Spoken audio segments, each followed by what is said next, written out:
ಕೇಳಿರೋ visa questions ಬಗ್ಗೆ. Visa ಹೆಂಗ್ ಮಾಡೋದು, ವರ್ಲ್ಡ್ ಅಲ್ಲಿ ಈಸಿಯಾಗಿ ಬರುವಂತ ಪ್ಲೇಸ್ ಅಂತ ಹೇಳಿದ್ರೆ ಅದು ದುಬೈ ಆಗಿದೆ. ಯೂಶಲಿ ವೀಸಾ ರಿಜೆಕ್ಷನ್ ಆಗೋದಕ್ಕೆ ಕಾರಣಗಳೇನಿದೆ? ಕಂಪನಿ ವೀಸಾದಲ್ಲಿ ಇವಾಗ ರಿಜೆಕ್ಷನ್ ಬರ್ತಾ ಇದೆ, ಸ್ಪೆಷಲಿ ನಮ್ದು ಕರ್ನಾಟಕದಲ್ಲಿ. ನೋಡ್ತಾ ಇರೋ ನಮ್ಮ ವೀಕ್ಷಕರು ಎಲ್ಲಿ ಅಪ್ಲೈ ಮಾಡ್ಬೋದು ವೀಸಾ? ಕಂಪನೀಸ್ ಅಂತ ಗುರುತುಪಡಿಸಲಿಕ್ಕೆ ತುಂಬಾ ಕಷ್ಟ ಇದೆ. ಈ ಎಂಪ್ಲಾಯ್ಮೆಂಟ್ ವೀಸಾನ ರಿನ್ಯೂವಲ್ ಮಾಡಿಸ್ಕೋಬೇಕಾ every year? Single child apply ಮಾಡಿದ್ರೆ ಆಗಲ್ಲ, ವಿದಿನ್ ಸೇಮ್ ಟೈಮ್ ರಿಜೆಕ್ಟ್ ಆಗುತ್ತೆ. ಹಲೋ ನನ್ನ ಪ್ರೀತಿಯ ಕನ್ನಡಿಗರೇ, ವೆಲ್ಕಮ್ ಟು ಮೈ ಚಾನೆಲ್. ನನ್ನ ಹೆಸರು ಗೌರಿ ಪ್ರವೀಣ್, ನಾನು ದುಬೈನ ಕನ್ನಡ ವ್ಲಾಗ್ಸ್ ಮಾಡ್ತೀನಿ. ಇವತ್ತು ನಾನು ಒಂದು ಸ್ಪೆಷಲ್ ವಿಡಿಯೋನ ಶೂಟ್ ಮಾಡ್ತಾ ಇದ್ದೀನಿ. ದ ಮೋಸ್ಟ್ ರಿಕ್ವೆಸ್ಟೆಡ್ ವಿಡಿಯೋ ಏನಪ್ಪಾ ಅಂದ್ರೆ, ನೀವು ಕೇಳಿರೋ ವೀಸಾ ಕ್ವೆಶ್ಚನ್ಸ್ ಬಗ್ಗೆ. ವೀಸಾ ಹೆಂಗ್ ಮಾಡೋದು, ಮತ್ತೆ ಇನ್ವೆಸ್ಟರ್ ವೀಸಾ ಅಂದ್ರೆ ಏನು, ಗೋಲ್ಡನ್ ವೀಸಾ ಅಂದ್ರೆ ಏನು, ಇದನ್ನೆಲ್ಲ ಆನ್ಸರ್ ಮಾಡೋದಕ್ಕೆ ನಮ್ಮ ಒಟ್ಟಿಗೆ ಒಬ್ರು ಸ್ಪೆಷಲ್ ಗೆಸ್ಟ್ ಇದ್ದಾರೆ. ಅದೇ ಮಿಸ್ಟರ್ ಮುನೀರ್ ಅವರು. Welcome to my channel mister Munir. Thank you madam. ನಿಮ್ ಕಿರು ಪರಿಚಯ ಮಾಡ್ಕೊಡಿ ನಮ್ಗೆ. ನನ್ನ ಹೆಸರು ಮುನೀರ್ ಅಂತ ಹೇಳಿ, ನಮ್ದು ಆಫೀಸ್ ಇದೆ ಜಿಮ್ಯಾಕ್ ಡಾಕ್ಯುಮೆಂಟ್ ಕ್ಲಿಯರ್ ಅಂತ ಹೇಳಿ ದುಬೈಯಲ್ಲಿ ಇದೆ. ಮತ್ತೆ ನಮಗೆ ಬ್ರಾಂಚಸ್ ಇದೆ, ಬಿಸಿನೆಸ್ ವೇ ಅಲ್ಲಿ ಇದೆ, ಮತ್ತೆ ಎಂಎಸ್ ಡೆವಲಪ್ಮೆಂಟ್ ಹತ್ರನೂ ಇದೆ. ಆಲ್ಮೋಸ್ಟ್ ನಮ್ಗೆ 3 ಬ್ರಾಂಚಸ್ ಇದೆ. ಮತ್ತೆ ನಾವು ಇಲ್ಲಿದ್ದು ಏನಂತ ವರ್ಕ್ ಮಾಡ್ತಂತ ಹೇಳಿದ್ರೆ, ಡಾಕ್ಯುಮೆಂಟ್ ಕ್ಲಿಯರಿಂಗ್, ಎಲ್ಲ ಡಾಕ್ಯುಮೆಂಟ್ ಕ್ಲಿಯರಿಂಗ್ ಮಾಡ್ತೇವೆ. ಯು ಎಗೆ ಬೇಕಾದ್ದು ಮೇ ಬಿ ನಿಮ್ಗೆ ಇದು ವೀಸಾ ವರ್ಕ್ಸ್, ಮತ್ತೆ ಟ್ರೇಡ್ ಲೈಸೆನ್ಸ್ ಇದ್ದು, ಬಿಸ್ನೆಸ್ ಸೆಟಪ್ ಇದ್ದು, ಮತ್ತೆ ಯಾರಾದ್ರೂ ಇಲ್ಲಿ ಜಾಬ್ಗೆ ಬರುದಾದ್ರೆ ಅವರಿಗೆ ಅಟೆಸ್ಟೇಷನ್ ಅಂತ ಹೇಳಿ ಸರ್ಟಿಫಿಕೇಟ್ ಬೇಕು, ಎಜುಕೇಶನ್ ಸರ್ಟಿಫಿಕೇಟ್, ಅದ್ರ ಅಟೆಸ್ಟ್ ಮಾಡ್ತೀವಿ ನಾವು. ಇದರಲ್ಲಿ ಮೋಸ್ಟ್ ಇಂಪಾರ್ಟೆಂಟ್ ಅಂತ ಹೇಳಿದ್ರೆ, ಇವಾಗ ಯು ಎ ಅಲ್ಲಿ ಬರುದಾದ್ರೆ ನಾರ್ಮಲ್ ಎಲ್ಲರಿಗೂ ಬರ್ಲಿಕ್ಕೆ ಆಗುತ್ತೆ, ಟೂರಿಸ್ಟ್ ಪ್ಲೇಸ್ ಅಲ್ಲ. ಟೂರಿಸ್ಟ್ ಯಾಕಂದ್ರೆ ವರ್ಲ್ಡ್ ಅಲ್ಲಿ ಈಸಿಯಾಗಿ ಬರುವಂತ ಪ್ಲೇಸ್ ಅಂತ ಹೇಳಿದ್ರೆ ಅದು ದುಬೈ ಆಗಿರ್ತದೆ. ಈಸಿಯಾಗಿ ಬರೋದು ನಮ್ದು. ಇವಾಗ ನೋಡಿ, ಮ್ಯಾಂಗ್ಳೂರಿಂದ ನಮ್ದು ಫ್ರಮ್ ಮ್ಯಾಂಗ್ಳೂರ್ ಆಗಿರ್ತದೆ. ಮ್ಯಾಂಗ್ಳೂರಿಂದ ಬ್ಯಾಂಗ್ಳೂರಿಗೆ ಹೋಗುವುದಕ್ಕಿಂತ ಫಾಸ್ಟ್ ನಮ್ಗೆ ದುಬೈಗೆ ಬರ್ಬೋದು. 3.5 hour ಅಲ್ಲಿ ನಾವು ದುಬೈಗೆ ರೀಚ್ ಆಗ್ತೇವೆ. ಇವಾಗ ಕೆಲವೊಂದು ಜನ ಇಂಡಿಯಾದಲ್ಲಿ ಥಿಂಕ್ ಮಾಡ್ತಾರೆ, ನಾವು ದುಬೈಗೆ ಹೇಗಪ್ಪ ಹೋಗುದು, ನಮ್ಗೆ ಹೋಗ್ಲಿಕ್ಕೆ ತುಂಬಾ ಕಷ್ಟ ಇದೆ. ಏನ್ ಕಷ್ಟನೇ ಇಲ್ಲ, ಈಸಿಯಾಗಿ ನಮ್ಗೆ ದುಬೈಗೆ ಬರ್ಬೋದು. ನಿಮ್ಮಲ್ಲಿ ಒಂದು ಪಾಸ್ಪೋರ್ಟ್ ಇದ್ರೆ ಸಾಕು, ಟಿಕೆಟ್ ತೆಗ್ಬಹುದು, ಬರ್ಬೋದು, ಅಷ್ಟೇ, ಬೇರೆ ಏನಿಲ್ಲ. ಡಾಕ್ಯುಮೆಂಟ್ ಅಷ್ಟೇ. ನಿಮ್ಗೆ ನಿಮ್ ಡಾಕ್ಯುಮೆಂಟ್ ಎಲ್ಲ ರೆಡಿ ಇದ್ರೆ ವಿದಿನ್ 2 hours ಅಲ್ಲಿ ನಿಮ್ಗೆ ವೀಸಾನು ಸಿಗುತ್ತೆ. ಯು ಎ ವೀಸಾ ಸಿಗುತ್ತೆ, ಅಷ್ಟು ಫಾಸ್ಟ್ ಆಗಿ ನಿಮ್ಗೆ ವೀಸಾ ಸಿಗುತ್ತೆ. ಇವಾಗ ಸ್ವಲ್ಪ ಒಂದು 1 month ನಂತರ ಸ್ವಲ್ಪ ವೀಸಾಕ್ಕೆ ತುಂಬಾ ಡಾಕ್ಯುಮೆಂಟ್ ಜಾಸ್ತಿ ಕೇಳ್ತಾ ಇದ್ದಾರೆ. ಅದು ಯಾಕಂತ ಹೇಳಿದ್ರೆ, ಮುಂಚೆಲ್ಲ ಅಂತ ಹೇಳಿದ್ರೆ ನಿಮ್ದು ಓನ್ಲಿ ಪಾಸ್ಪೋರ್ಟ್ ಕಾಪಿ ಫೋಟೋ ಹಾಕಿದ್ರೆ ನಿಮ್ಗೆ ವೀಸಾ ಬರ್ತಾ ಇತ್ತು. ಇವಾಗ ಹಾಗೇನಿಲ್ಲ. ಇವಾಗ ನಿಮ್ಗೆ ಒಂದು ಟೂರಿಸ್ಟ್ ವೀಸಾ ತೆಗಿಬೇಕಂತ ಹೇಳಿದ್ರೆ, ಒಂದು ಟೂರಿಸ್ಟ್ ವೀಸಾದಲ್ಲಿ 3 types ವೀಸಾ ಇದೆ. ಒಂದು 1 month ಇದ್ದಿದೆ, ಮತ್ತೊಂದು 60 days ಇದ್ದಿದೆ, ಮತ್ತೆ 90 days ಇತ್ತು. ಇವಾಗ ಟೆಂಪರರಿ ಅದು ಕ್ಲೋಸ್ ಮಾಡಿದ್ದಾರೆ. ಓಕೆ, ಇವಾಗ ನಿಮ್ಗೆ ಒಂದು ಟೂರಿಸ್ಟ್ ವೀಸಾ ನಿಮ್ಗೆ ಟೆಂಪರರಿ ಯಾಕಂದ್ರೆ ಕ್ಲೋಸ್ ಮಾಡಿದ ಅಂತ ಹೇಳಿದ್ರೆ, ಇವಾಗ ಆಮ್ನೆಸ್ಟಿ ನಡೀತಾ ಇತ್ತಂತ ಒಂದು 1 month ಮುಂಚೆ, ಹಾಗೆ ಅದು ಕ್ಲೋಸ್ ಮಾಡಿದ್ದಾರೆ. ಇವಾಗ ಒಂದು ಟೂರಿಸ್ಟ್ ವೀಸಲ್ಲಿ ಯಾರಿಗಾದ್ರೂ ಒಬ್ಬರಿಗೆ ಬರ್ಬೇಕು ಇಂಡಿಯಾದಿಂದ, ಅವರಿಗೆ ಡಾಕ್ಯುಮೆಂಟೇಶನ್ ಲಿಸ್ಟ್ ಅಂತ ಹೇಳಿದ್ರೆ ಅವ್ರದೊಂದು ಪಾಸ್ಪೋರ್ಟ್ ಕಾಪಿ, ಒಂದು ಫೋಟೋ, ವೈಟ್ ಬ್ಯಾಕ್ ಗ್ರೌಂಡ್, ಮತ್ತೆ ಹೋಟೆಲ್ ಬುಕಿಂಗ್ ಬೇಕು. ಇಲ್ಲ ಅಂತ ಹೇಳಿದ್ರೆ ಇಲ್ಲಿ ಯಾರಾದ್ರೂ ಇದ್ರೆ ಅವರ ಇಜಾರಿ ಇದ್ರು ಸಾಕಾಗುತ್ತೆ.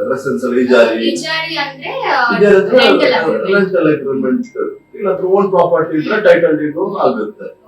ಮತ್ತೆ ಅವ್ರದ್ದು travel ticket up and down ಅದಿದ್ರೆ ನಿಮ್ಗೆ 2 hours ಅಲ್ಲಿನೂ ಸಿಗ್ಬೋದು, ವಿದಿನ್ 1 day ಅಲ್ಲಿನೂ ಸಿಗ್ಬೋದು. ಮ್ಯಾಕ್ಸಿಮಮ್ ಅಂತ ಹೇಳಿದ್ರೆ 2 days ಅಲ್ಲೆಲ್ಲ ವೀಸಾ ಸಿಗುತ್ತೆ.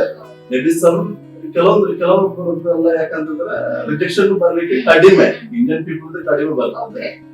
ಆದ್ರೂ ಏನಾದ್ರು ಸೆಕ್ಯೂರಿಟಿ ಪರ್ಪಸ್ ಯಾರಾದ್ರೂ ಇಲ್ಲಿ ಮುಂಚೆ ಬಂದು ಏನಾದ್ರು ಇಲ್ಲಿಗಲ್ ಏನಾದ್ರು ಇದ್ರೆ ಅವರದ್ದು ರಿಜೆಕ್ಷನ್ ಬರ್ಲಿಕ್ಕೆ ಚಾನ್ಸಸ್ ಇರುತ್ತೆ. ಇಲ್ಲ ಅಂತ ಹೇಳಿದ್ರೆ ನಾರ್ಮಲ್ ಆಗಿ ಎಲ್ಲರದ್ದು ಅಪ್ರೂವಲ್ ಆಗುತ್ತೆ. ವೀಸಾ ರಿಜೆಕ್ಷನ್ ಆಗೋದಕ್ಕೆ ಕಾರಣಗಳೇನಿರುತ್ತೆ? ಇಲ್ಲ, ವೀಸಾ ರಿಜೆಕ್ಷನ್ ಅಂತ ಹೇಳಿದ್ರೆ ಉಂಟು, ನಾರ್ಮಲ್ ಪ್ರೆಸೆಂಟ್ ನ್ಯೂ ಆಗಿ ಇಂಡಿಯಾದಿಂದ ಇಲ್ಲಿಗೆ ಬರುದಾದ್ರೆ ರಿಜೆಕ್ಷನ್ ಕಡಿಮೆ ಆಗುದು. ಮತ್ತೆ ನಿಮ್ಗೆ ಈ ಸೆಕ್ಯೂರಿಟಿ ಪರ್ಪಸ್ ಅಂತ ಹೇಳಿದ್ರೆ ಕೆಲವೊಬ್ರದ್ದು ನೇಮ್ ಬೇರೆಯವರಿಗೆ ಲಿಂಕ್ ಆಗಿದ್ರೆ ಸೇಮ್, ಆ ರೀಸನ್ ಅಲ್ಲಿ ರಿಜೆಕ್ಷನ್ ಬರುತ್ತೆ. ಇಲ್ಲ ಅಂತ ರಿಜೆಕ್ಷನ್ ಬರೋದು ಕಡಿಮೆನೆ. ಇಂಡಿಯನ್ ಪೀಪಲ್ ಅದು ರಿಜೆಕ್ಷನ್ ಆಗುದಿಲ್ಲ. ನಾನು ಇತ್ತೀಚೆಗೆ ಕೇಳ್ಪಟ್ಟಿದ್ದು ಸರ್ನೇಮ್ ಇಲ್ಲ ಅಂದ್ರೆ ಅಕ್ಸೆಪ್ಟ್ ಆಗಲ್ಲ ವೀಸಾ. ಇಲ್ಲ, ಮುಂಚೆ ಸರ್ನೇಮ್ ಗಿವನ್ ನೇಮ್ ಅಂತ ಹೇಳಿ 2 ಬೇಕಂತ ಹೇಳಿ ಮ್ಯಾಂಡೇಟರಿ ಇತ್ತು. ಆದ್ರೂ ನಿಮ್ಗೆ ವಿಸಿಟ್ ವೀಸಾ ಅಪ್ರೂವಲ್ ಆಗುತ್ತೆ. ಸಿಂಗಲ್ ನೇಮ್ ಆದ್ರೂ ವಿಸಿಟ್ ವೀಸಾ ಅಪ್ರೂವಲ್ ಆಗುತ್ತೆ. ಓಕೆ ಮತ್ತೆ ಬೇರೊಂದಿದೆ ನಿಮ್ಗೆ ವಿಸಿಟ್ ವೀಸದ್ದು ಓಕೆ ಒಂದ್ ಸೈಡ್ ಅಲ್ಲಿ, ಆದ್ರೆ ಕಂಪನಿ ವೀಸಾದಲ್ಲಿ ಇವಾಗ ರಿಜೆಕ್ಷನ್ ಬರ್ತಾ ಇದೆ, ಸ್ಪೆಷಲಿ ನಮ್ದು ಕರ್ನಾಟಕದವರದ್ದು. ಓಕೆ ಯಾಕಂತ ಹೇಳಿದ್ರೆ ಅದು ದುಬೈಯಲ್ಲಿ ರಿಜೆಕ್ಷನ್ ಬರುವುದಿಲ್ಲ, ಅಬುದಾಬಿ, ಶಾರ್ಜಾ ಆ ಎಮಿರೇಟ್ಸ್ ಅಲ್ಲಿ ಎಲ್ಲ ರಿಜೆಕ್ಷನ್ ಬರ್ತಾ ಇದೆ ಇವಾಗ. ಒಂದು ಆಲ್ಮೋಸ್ಟ್ 2 ಮಂತ್ ಆಯ್ತು. ಯಾಕಂತಂದ್ರೆ ಅದೊಂದು ಸೆಕ್ಯೂರಿಟಿ ರೀಸನ್ ಗೆ ರಿಜೆಕ್ಷನ್ ಬರ್ತಾ ಇದ್ದು. ದುಬೈಯಲ್ಲಿ ಈಸಿಯಾಗಿ ಎಲ್ಲ ವೀಸಾನು ಸೇಮ್ ಡೇ. ಸರ್ಟನ್ ಅಮೌಂಟ್ ಇರಬೇಕು ನಾವು ಶೋ ಮಾಡೋದಕ್ಕೆ ಇಮಿಗ್ರೇಷನ್ ಅಲ್ಲಿ. ಅದರ ಇಮಿಗ್ರೇಷನ್ ಇವಾಗ ಟೂರಿಸ್ಟ್ ವೀಸಲ್ಲಿ ಯಾರಾದ್ರೂ ಒಬ್ರು ಯುಎಗೆ ಬರೋದಾದ್ರೆ ಅವರು 1 ಮಂತ್ ವೀಸಲ್ಲಿ ಬರೋದಾದ್ರೆ 3000 ಆ್ಯಂಡ್ ಕ್ಯಾಶ್ ಇರಬೇಕು, ಇಲ್ಲ ಅಂದ್ರೆ ಬ್ಯಾಂಕ್ ಬ್ಯಾಲೆನ್ಸ್ ಮ್ಯಾಂಡೇಟರಿ. 3000 ಅಂದ್ರೆ 60,000 rupees. 3000 ಅರೌಂಡ್ 60,000. 2 ಮಂತ್ ವೀಸದಲ್ಲಿ ಆದ್ರೆ 5,000 ಅಂದ್ರೆ 110,000 ಇಂಡಿಯನ್ ರುಪೀಸ್ ಆಗುತ್ತೆ. ಇದು ಮ್ಯಾಂಡೇಟರಿನಾ? ಮ್ಯಾಂಡೇಟರಿ. ಕೆಲವೊಮ್ಮೆ ಕೇಳ್ತಾರೆ, ಬಟ್ ಸೇಫ್ ಸೈಡ್ ಅಲ್ಲಿ ನೀವು ಇಟ್ಕೊಳ್ಳೋದು ಒಳ್ಳೇದು. ಇಲ್ಲಾಂತಂದ್ರೆ ಏರ್ಪೋರ್ಟ್ ರಿಟರ್ನ್ ಟಿಕೆಟ್ ಎಲ್ಲ ವೇಸ್ಟ್ ಆಗುತ್ತೆ. ಇಟ್ಕೊಂಡ್ರೆ ನಿಮ್ ಸೇಫರ್ ಸೈಡ್ ಅಲ್ಲಿ ಬ್ಯಾಂಕ್ ಬ್ಯಾಲೆನ್ಸ್ ಇದು ಓಕೆ, ಸ್ಟೇಟ್ಮೆಂಟ್ ಏನಾದ್ರು ಕಾಣಿಸಿದ್ರೆ ಅವ್ರು ಬಿಡ್ತಾರೆ. ಸೊ ಇನ್ನೊಂದು ಏನಪ್ಪಾ ಅಂದ್ರೆ ಎಷ್ಟು ಕಾಸ್ಟಿಂಗ್ ಆಗುತ್ತೆ, ಪ್ಲಸ್ ಇವಾಗ ನೋಡ್ತಾ ಇರೋ ನಮ್ಮ ವೀಕ್ಷಕರು ಎಲ್ಲಿ ಅಪ್ಲೈ ಮಾಡ್ಬೋದು ವೀಸಾ ಅಂತ? ನೀವು ನೋಡಿ ಯಾವ ವೆಬ್ಸೈಟ್ ಅಂತ ಹೇಳಿದ್ರೆ ನೀವು ಡೈರೆಕ್ಟ್ ಆನ್ಲೈನ್ ಅಲ್ಲಿ ಹೋಗಿ ಮಾಡೋದಕ್ಕಿಂತ ಬೆಟರ್ ಯಾರಾದ್ರೂ ಪರಿಚಯದ ಯಾವ್ದಾದ್ರು ಏಜೆಂಟ್ ಹೋಗಿ ತೆಗೆದು ಒಳ್ಳೇದು. ಯಾಕಂತ ಹೇಳಿದ್ರೆ ಇವಾಗ ತುಂಬಾ ಫ್ರಾಡ್ ನಡೀತಾ ಇದೆ. ಇವಾಗ ಆನ್ಲೈನ್ ಅಲ್ಲಿ ನೋಡಿ ಕೆಲವೊಂದ್ ಜನ ಪೇಮೆಂಟ್ ಮಾಡ್ತಾರೆ, ಅದು ಪೇಮೆಂಟ್ ಮಾಡಿದ ನಂತರ ಅವರ ಆನ್ಲೈನ್ ಮತ್ತೆ ರಿಪ್ಲೈ ಮಾಡಲ್ಲ. ತುಂಬಾ ಫೇಕ್ ವೆಬ್ಸೈಟ್ ಗಳಿದಾವ, ತುಂಬಾ ಫೇಕ್ ವೆಬ್ಸೈಟ್ ಇದೆ.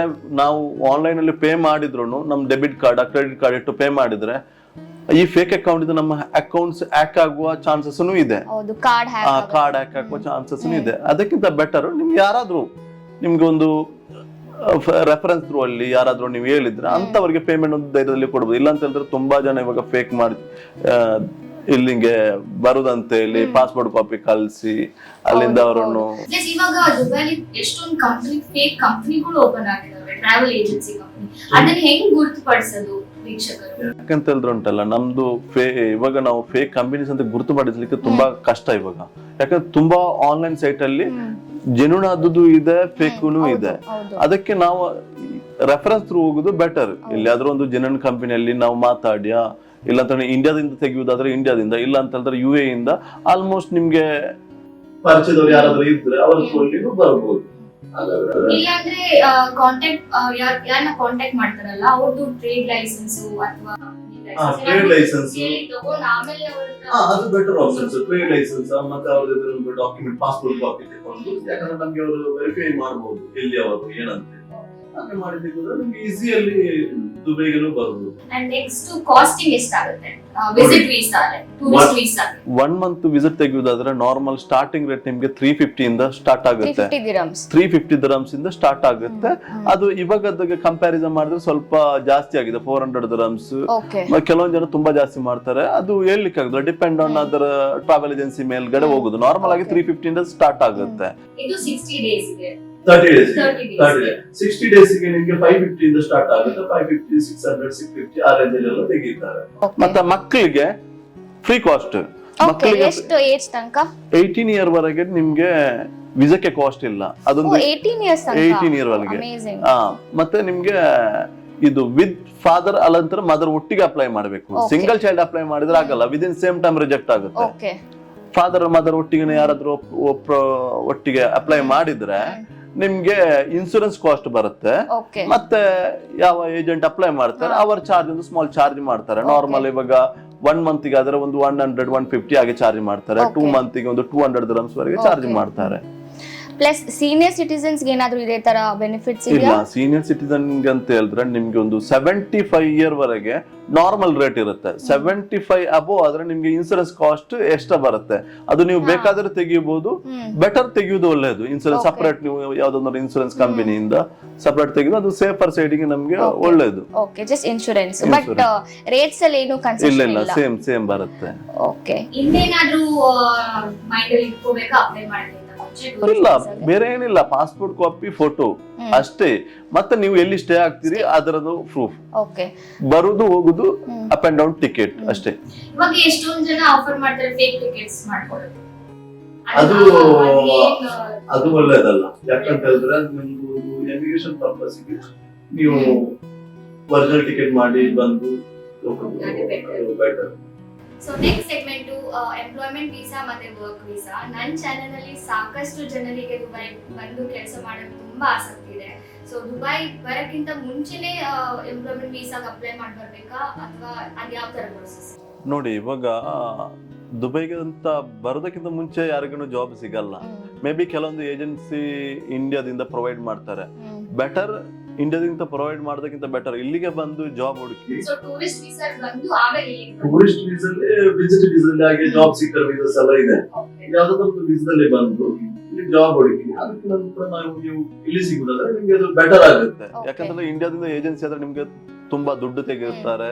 ದುಡ್ಡು ತೆಗೆದು ಅದನ್ನು ಏನೆಲ್ಲ ಫ್ರಾಡ್ ಎಲ್ಲ ಬರುತ್ತೆ. ಬೆಟರ್ ನೀವು ಇಲ್ಲಿಗೆ ಯುಎಗೆ ಬಂದು, ಇವಾಗ ಎಕ್ಸಾಂಪಲ್ ನೀವು ಒಂದು ಜಾಬ್ ಸೀಕರ್ ವೀಸಾದಲ್ಲಿ ಬಂದು ಇಲ್ಲಿ ನೀವು ಜಾಬ್ ಹುಡುಕಿ ನಿಮ್ಗೆ ಜಾಬ್ ಸಿಗುದಾದ್ರೆ ನೀವು ಫಸ್ಟ್ ನೀವು ಒಂದು ಎಜುಕೇಟೆಡ್ ಪರ್ಸನ್ ಆಗಿದ್ರೆ ನೀವು ನಿಮ್ದು ಎಜುಕೇಶನ್ ಡಿಗ್ರಿ ಸರ್ಟಿಫಿಕೇಟ್ ಇದ್ರೆ ನಿಮ್ದು ಅಟೆಸ್ಟೇಷನ್ ಮಾಡಬೇಕು.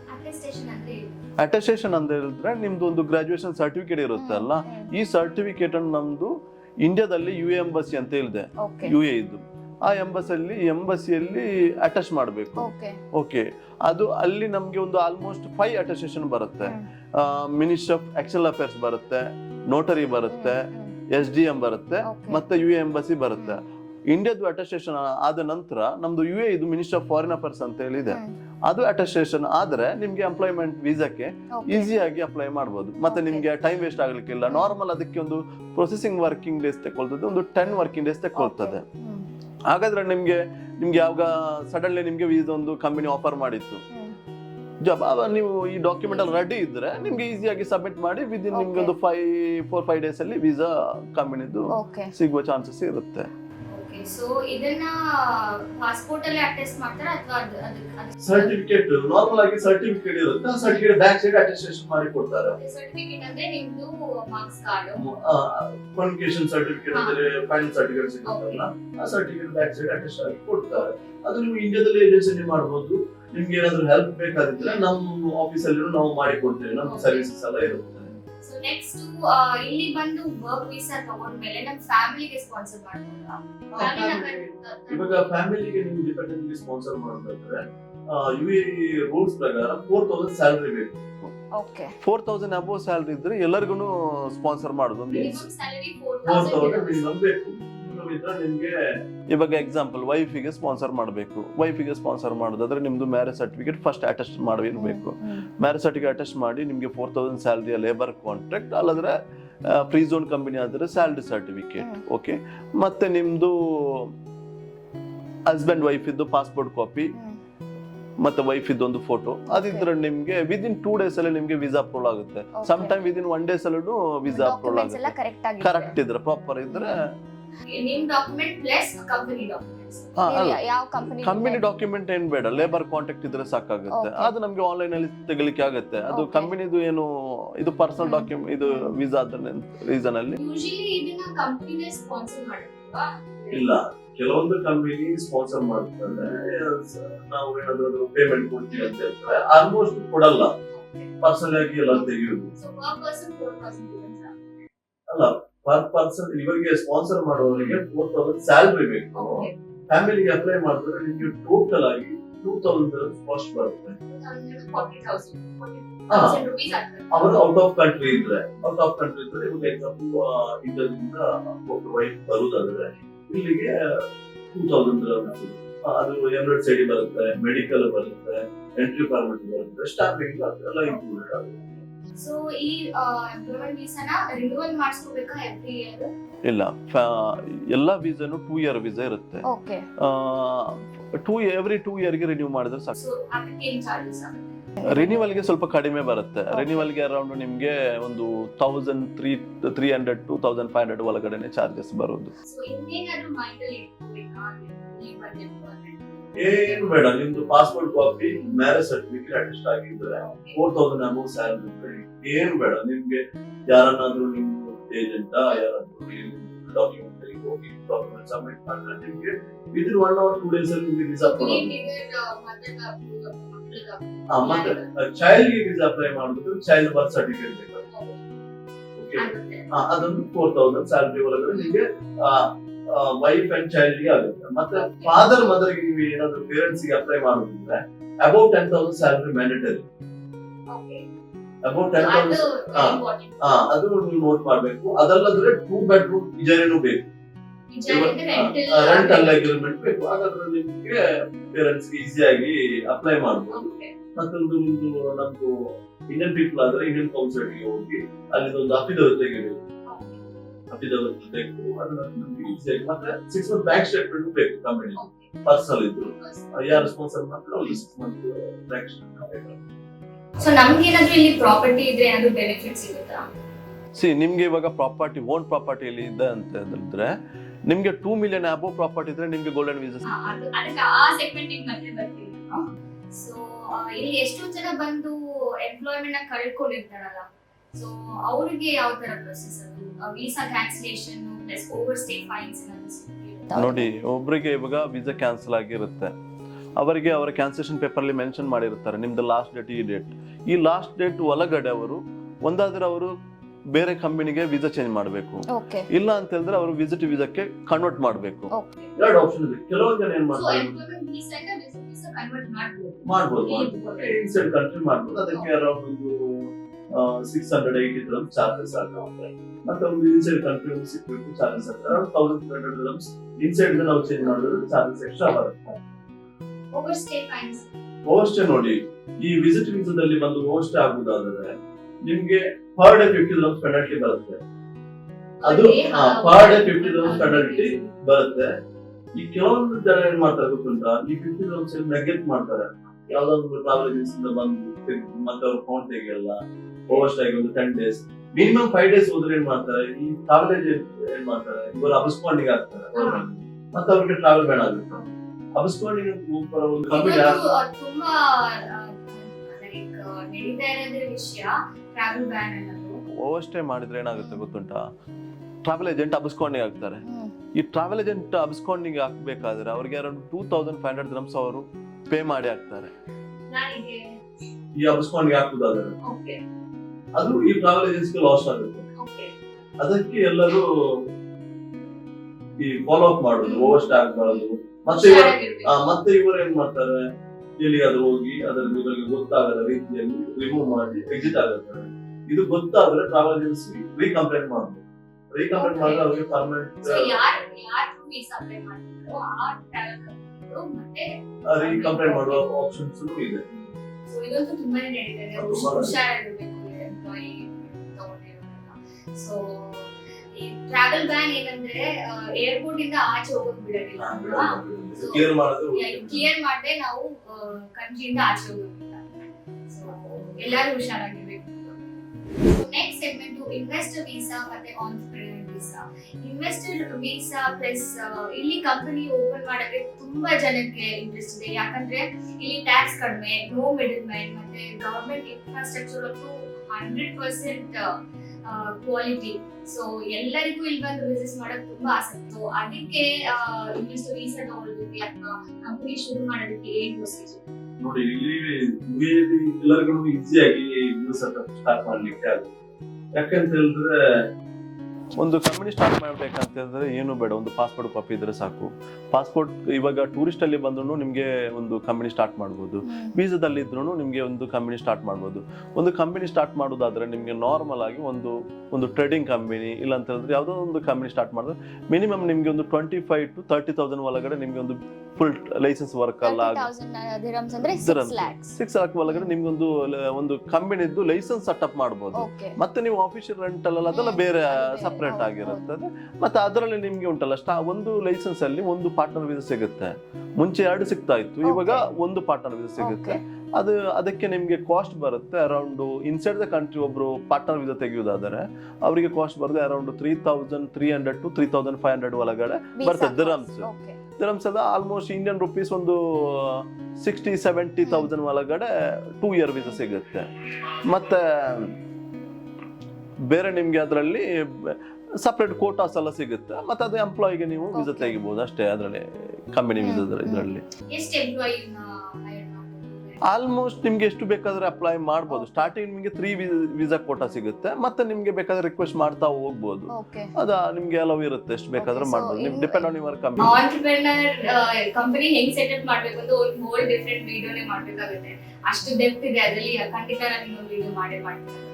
ಸೊ ಇನ್ವೆಸ್ಟರ್ ವೀಸಾ ಅಂದ್ರೆ ಅದೇ ಇನ್ವೆಸ್ಟರ್ ಅಂತ ಹೇಳಿದ್ರೆ ಇದೇ ಒಂದು ಕಂಪನಿಯಿಂದ ಅವರಿಗೆ ಓನರಿಗೆ ಟ್ರೇಡ್ ಲೈಸೆನ್ಸ್ ಅಲ್ಲಿ ಯಾರ ನೇಮ್ ಇರುತ್ತಾರೆ ಅವರಿಗೆ ತೆಗೆಯುವ ವೀಸಾಕ್ಕೆ ಹೇಳ್ತಾರೆ ಇನ್ವೆಸ್ಟರ್ ವೀಸಾ ಅಂತ ಹೇಳ್ತಾರೆ. ಕಂಪನಿ ಲೈಕ್ ಸಿಇಒ ಅವರಿಗೆ ನೇಮ್ ಅಲ್ಲಿ ನೇಮ್ ಇರೋ ಯಾರು ಅಂತ ಅವರಿಗೆ.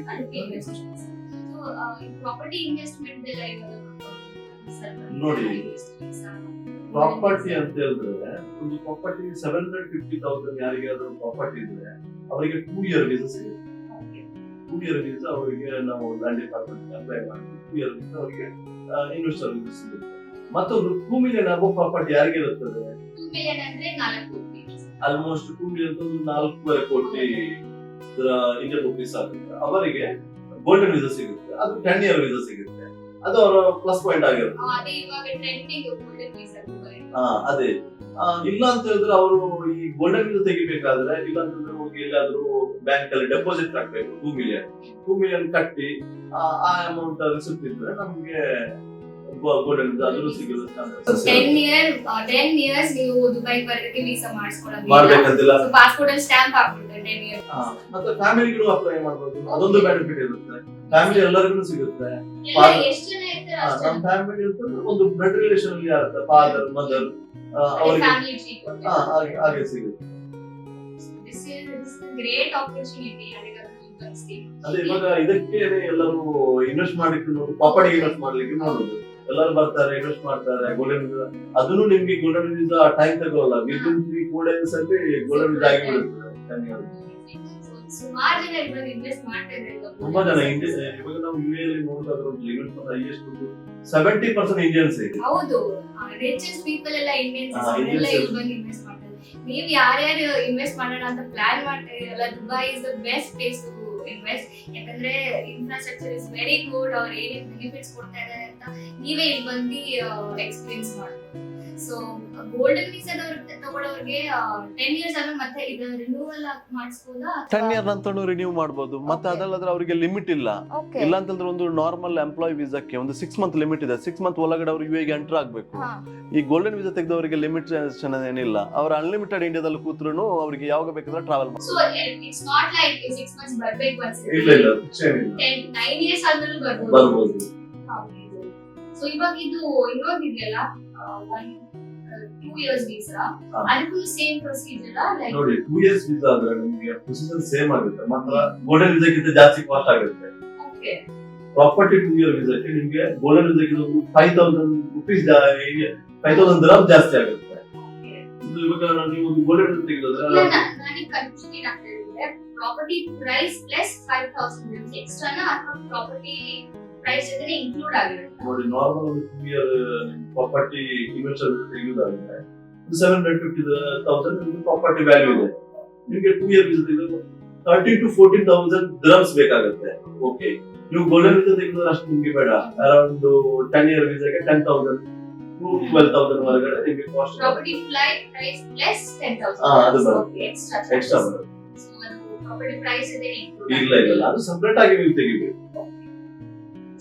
ಇನ್ನೇನಾದ್ರೂ ಮೈಂಡ್ ಇಟ್ಕೋಬೇಕು ಇನ್ವೆಸ್ಟ್ ವೀಸಾ? ಇಲ್ಲ, ಬೇರೆ ಇಲ್ಲ. ಇದು ಇಷ್ಟೇ. ನೀವು ದುಡ್ಡು ಗೋಲ್ಡನ್ ವೀಸಾ ಪ್ರಾಪರ್ಟಿಯಲ್ಲಿ ತೆಗೆದಾದ್ರೆ ನಿಮ್ಗೆ ಟೈಟಲ್ ಡೇಟ್ ಬೇಕು, ಪಾಸ್ಪೋರ್ಟ್ ಕಾಪಿ ಬೇಕು, ಫೋಟೋ ಬೇಕು. ಕೆಲವೊಂದು ಜನಕ್ಕೆ ಟೈಟಲ್ ಡೇಟ್ ಇರಲ್ಲ, ಅಂಡರ್ ಕನ್ಸ್ಟ್ರಕ್ಷನ್ ಇರುತ್ತೆ. ಅವ್ರದ್ದು 10% ಕಂಪ್ಲೀಟ್ ಆಗಿದ್ದು ಬುಕ್ದು ಬರುತ್ತೆ. ಮತ್ತೆ ಯಾವ ಡೆವಲಪರ್ ಇರ್ತಾರೆ, ಅವ್ರ ರಿಜಿಸ್ಟ್ರೇಷನ್ ಪೇಪರ್ ಕೊಡ್ತಾರೆ. ಅದು ಕೊಟ್ಟು ನೀವು ಈಸಿಯಾಗಿ ಅಪ್ಲೈ ಮಾಡ್ಲಿಕ್ಕೆ ಆಗುತ್ತೆ. ಸೊ ಈ ಪ್ರಾಪರ್ಟಿ ತಗೊಂಡ್ಮೇಲೆ ಬ್ಯಾಂಕ್ ಅಕೌಂಟ್ ಮಾಡ್ಬೋದು, ಈಸಿಯಾಗಿ ಮಾಡ್ಬೋದು. ಸೊ ಮುನೀರ್ ಅವರೇ, ರಿಜೆಕ್ಟೆಡ್ ಅಪ್ಲಿಕೇಶನ್ಸ್ ನ ಹೆಂಗ್ ಅಪೀಲ್ ಮಾಡೋದು? ನೋಡಿ, ಒಂದು ಅಪ್ಲಿಕೇಶನ್ ರಿಜೆಕ್ಟ್ ಆಗ್ಬೇಕಾದ್ರೆ ಏನಾದ್ರು ಒಂದು ರೀಸನ್ ಬೇಕಾಗುತ್ತೆ. ಆ ರೀಸನ್ ಇದ್ರೆ ನಿಮ್ಗೆ ಆ ಅಪ್ಲಿಕೇಶನ್ ತಕೊಂಡು ಡೈರೆಕ್ಟ್ ಇಮಿಗ್ರೇಷನ್ಗೆ ಹೋಗ್ಬೋದು. ಇವಾಗ ಒಂದು ಎಲ್ಲರಿಗೆ ಈಸಿ ಆಪ್ಷನ್ ಮಾಡಿದ್ದಾರೆ, ವಿಡಿಯೋ ಕಾಲ್ ಮಾಡೋ ಆಪ್ಷನ್ ಇದೆ. GDRF ಸೈಟಿಗೆ ಹೋಗಿ ಅಲ್ಲಿ ನೀವು ವಿಡಿಯೋ ಕಾಲ್ ಮಾಡಿದ್ರೆ ಅವ್ರು ಹೇಳ್ತಾರೆ, ರೀಸನ್ ಹೇಳ್ತಾರೆ, ಯಾವ ರೀಸನ್ಗೆ ರಿಜೆಕ್ಷನ್ ಮಾಡಿದ್ದು. ನಿಮ್ದು ಏನು ರೀಸನ್ ಇಲ್ಲ ಅಂತ ಹೇಳಿದ್ರೆ ಅದನ್ನ ನಿಮ್ಗೆ ರೀಅಪ್ರೂವ್ ಮಾಡಿ ಕೊಡುವ ಆಪ್ಷನ್ಸ್ ಇದೆ. So after how many days ನಾವು ಅಪ್ಲೈ ಮಾಡ್ಬೋದು ರಿಜೆಕ್ಟ್ ಆದ್ಮೇಲೆ? ರಿಜೆಕ್ಟ್ ಆಗಿ ನಿಮ್ಗೆ ಉಂಟಲ್ಲ, ಬೆಟರ್ ನೀವು ಬೇಗ ಮಾಡೋದು ಒಳ್ಳೇದು, ಲೇಟ್ ಮಾಡೋದಕ್ಕಿಂತ ಬೆಟರ್. ಮೇ ಬಿ 1 month ಹೋದ ನಂತರ ಅದು ಆಟೋಮೆಟಿಕ್ ಮತ್ತೆ ಇದಾಗುತ್ತೆ, ಮತ್ತೇನ್ ಮಾಡ್ಲಿಕ್ಕೆ ಆಗಲ್ಲ. ರಿಜೆಕ್ಷನ್ ಏನ್ ಕಾರಣ ಇರುತ್ತೆ? ರಿಜೆಕ್ಷನ್ ಇಂಡಿಯನ್ ವೀಸಾ ಕಡಿಮೆ ಆಗಿ ಬರುತ್ತೆ, ರಿಜೆಕ್ಷನ್ ಹಾಗೆ ಬರಲ್ಲ. ಏನಾದ್ರು ಸೆಕ್ಯೂರಿಟಿ ರೀಸನ್ಗೆ ಮಾತ್ರ ರಿಜೆಕ್ಷನ್ ಬರುತ್ತೆ. ಮತ್ತೆ ನಾನು ಇದ್ರ ಡಾಕ್ಯುಮೆಂಟ್ ನೀವು ಅಪ್ಲೋಡ್ ಮಾಡೋ ಡಾಕ್ಯುಮೆಂಟ್ ಏನಾದ್ರು ರಾಂಗ್ ಇದ್ರೆ, ನೀವು ಟೈಪ್ ಮಾಡೋ ಅಪ್ಲಿಕೇಶನ್ ಏನಾದ್ರು ರಾಂಗ್ ಆದ್ರೆ ಹಾಗೆ ರಿಜೆಕ್ಷನ್ ಬರೋ ಚಾನ್ಸಸ್ ಇರುತ್ತೆ. ಅದ್ರಲ್ಲಿ ಏನಾದ್ರು ಆ ಡಾಕ್ಯುಮೆಂಟ್ ನೀವು ಏನಾದ್ರು ಪ್ರಾಪರ್ ಡಾಕ್ಯುಮೆಂಟ್ ಹಾಕಿಲ್ಲ ಅಂತಂದ್ರೆ ನಿಮ್ಗೆ ಡಾಕ್ಯುಮೆಂಟ್ ರಿಕಾರ್ಡ್ ಅಲ್ಲೂ ಬರುತ್ತೆ. ಮತ್ತೆ ನೀವು ಆ ಡಾಕ್ಯುಮೆಂಟ್ ಅಪ್ಲೋಡ್ ಮಾಡಿದ್ರೆ ನಿಮ್ಗೆ ವೀಸಾ ಅಪ್ರೂವ್ ಆಗುತ್ತೆ. ಸೊ ನಾವು ಎಲ್ಲಾದ್ರ ಬಗ್ಗೆ ಚರ್ಚೆ ಮಾಡಿದೀವಿ ಅನ್ಸುತ್ತೆ. ಗೈಸ್, ನಿಮಗೆ ಏನಾದ್ರು ಕ್ವೆಶನ್ಸ್ ಇದ್ರೆ ಮೈಂಡ್ ಅಲ್ಲಿ, ನಾನೇನಾದ್ರೂ ಕ್ವೆಶನ್ಸ್ ಮಿಸ್ ಮಾಡಿದ್ರೆ ಪ್ಲೀಸ್ ಕಾಮೆಂಟ್ ಸೆಕ್ಷನ್ ಅಲ್ಲಿ ಕಾಮೆಂಟ್ ಮಾಡಿ. ನಾನು ನೆಕ್ಸ್ಟ್ ವಿಡಿಯೋದಲ್ಲಿ ಇವ್ರನ್ನ ಕರ್ಕೊಂಡ್ಬಂದು ಮತ್ತೆ ಆನ್ಸರ್ ಮಾಡ್ಸಕ್ ಟ್ರೈ ಮಾಡ್ತೀನಿ. Thank you so much Munir, ಇಲ್ಲಿ ಬಂದು ನಿಮ್ ಪ್ರೆಷಸ್ ಟೈಮ್ ನ ಸ್ಪೆಂಡ್ ಮಾಡಿ ಸ್ವಲ್ಪ ನನ್ನ ಕ್ವೆಶನ್ಸ್ ಗೆ ಆನ್ಸರ್ ಮಾಡಿದ್ರಲ್ಲ. Thank you so much. ಮತ್ತೆ ಏನಾದ್ರು ನಿಮ್ಮ ಸಬ್ಸ್ಕ್ರೈಬರ್ ಗೆ ಏನಾದ್ರು ಕ್ವೆಶ್ಚನ್ಸ್ ಇದ್ರೆ ಅಲ್ಲಿ ಕೇಳಬಹುದು. ಗೈಸ್, ನಾನು ಮುನೀರ್ ಅವ್ರದ್ದು ನಂಬರ್ ಮತ್ತೆ ಅವ್ರ ಕಂಪನಿ ಡಿಸ್ಕ್ರಿಪ್ಷನ್ ಅಲ್ಲಿ ಹಾಕಿರ್ತೀನಿ. ನಿಮಗೆ ಏನಾದ್ರು ಡೌಟ್ಸ್ ಇದ್ರೆ ಅಥವಾ ಕ್ಲಾರಿಫಿಕೇಶನ್ಸ್ ಬೇಕಿದ್ರೆ ಅವ್ರನ್ನ ಡೈರೆಕ್ಟ್ ಆಗಿ ಕಾಂಟ್ಯಾಕ್ಟ್ ಮಾಡಿ.